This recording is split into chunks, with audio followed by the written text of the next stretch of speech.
Imagine you're the President of the United States, in the middle of a massive healthcare battle, and you decide the most important thing to do is climb into a semi-truck and honk the horn like it's Christmas morning. Welcome to one of Donald Trump's most legendary moments, his big rig play date at the White House. March 23, 2017. Trump invites leaders from the American trucking associations to the South Lawn. The official reason? Discussing how healthcare affects the 3.5 million drivers moving America. But as soon as he saw that shiny 18-wheeler, the serious stuff went out the window. He even wore a special I Heart Trucks pin, because nothing says presidential like the right merch. Trump hops into the driver's seat, suit and tie, no CDL in sight, and lights up like a kid at a toy store. He grabs the wheel, starts pretending to drive, and then he finds the cord. Game over.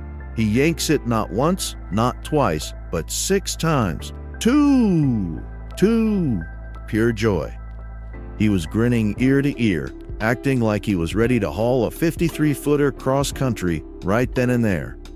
The internet did what it does best. It turned the moment into meme gold. Trump truck trended for days. People photoshopped him into everything from Mad Max to Dukes of Hazzard. One caption summed it up perfectly. When you're president but still dream of being a trucker. While critics called it boyish glee, many drivers loved seeing the industry get the spotlight on the White House lawn. Years later, this is still a trucking legend, because it was Trump unfiltered. Big energy, zero chill, and total respect for the foot soldiers of the American economy. He told the drivers, "No one knows America like truckers know America."